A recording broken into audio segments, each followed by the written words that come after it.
Polish Catholic Archbishop help migrants caught in Belarus border crisis. The President of Poland's Catholic Bishops' Conference called on Monday for humanitarian aid for migrants seeking to enter the country from neighboring Belarus. Archbishop Stanislaw Gadecki made the appeal on 4th October amid tensions between Poland and Belarus over an unprecedented rise in migrants seeking to cross the border. In view of the events on the Polish border in past weeks, the recently celebrated 107th World Day of Migrants and Refugees gives me an opportune occasion to recall once again the Christians' responsibility for strangers and to seek solutions that serve the common good, said the Archbishop on the day that Poland's bishops began their ad limina visit to Rome.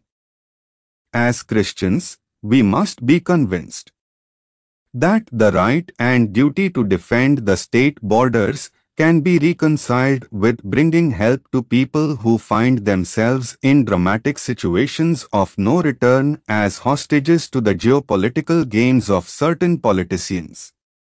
The Polish government has accused Belarus of seeking to create a migrant crisis as part of a Russian-backed hybrid war in retaliation for sanctions imposed after the disputed re-election of President Alexander Lukashenko in August 2020.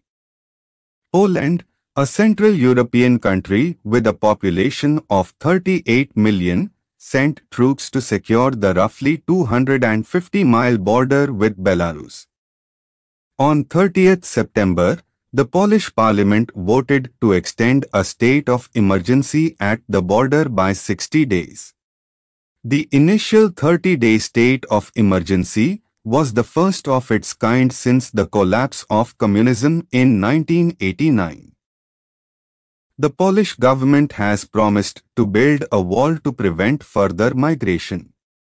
Poland's border guard reported that 590 people attempted to cross the frontier illegally on 4th October. More than 8,200 migrants have been stopped at the border since the start of August, and a further 1,200 have entered the country. Since 8th August, a group of migrants has been trapped in a border area near the Polish villa of Usnarz-Gorny. The UN Refugee Agency urged Poland to admit the group, whose members are believed to be from Iraq and Afghanistan, but the Polish government insisted that they are economic migrants rather than asylum seekers and should remain in Belarus.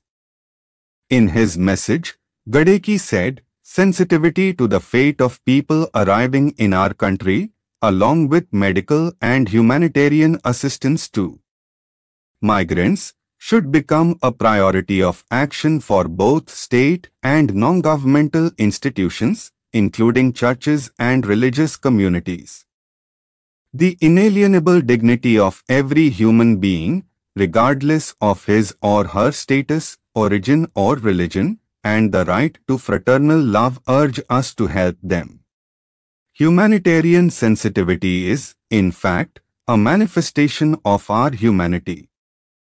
The Archbishop of Poznan, West Central Poland, added, "While the authorities have the duty of detecting potential threats from people crossing the country's borders, it is not acceptable to stigmatize newcomers by making hurtful generalizations that every refugee is a potential terrorist." The border crisis has affected Latvia and Lithuania, which are also European Union member states neighboring Belarus. Lukashenko, who has led Belarus since 1994, launched a crackdown on protesters in the wake of the presidential election. Those imprisoned included members of the country's ethnic Polish minority. At the start of August, Poland gave a humanitarian visa to the Belarusian athlete Kristina Timanovskaya, who defied an order to fly home early from the Tokyo Olympics. Gadecki thanked individuals and groups helping those in need at the border, including Caritas Poland, Poland's largest charitable organization. The Catholic Church in Poland declares its readiness to join in the search for the best solutions, which within the framework of the legal order will serve the common good widely understood, the 71-year-old Archbishop said. Therefore, I would like to appeal for consent to launch humanitarian corridors, which Caritas Poland has declared its readiness to coordinate since 2016. This mechanism, which has already been tested in other countries, makes it possible to provide concrete help to the neediest victims of wars and persecutions in a safe and fully controlled way. He added that precisely controlled migration processes were preferable to chaotic migration at the hands of gangs of smugglers. While expressing thanks for the help given to Afghans a few weeks ago, I appeal today to all people of goodwill to treat service and assistance to foreigners coming to Poland as an opportunity to practice the love of neighbor, which is the cornerstone of our faith, he concluded, asking for prayers for refugees and migrants.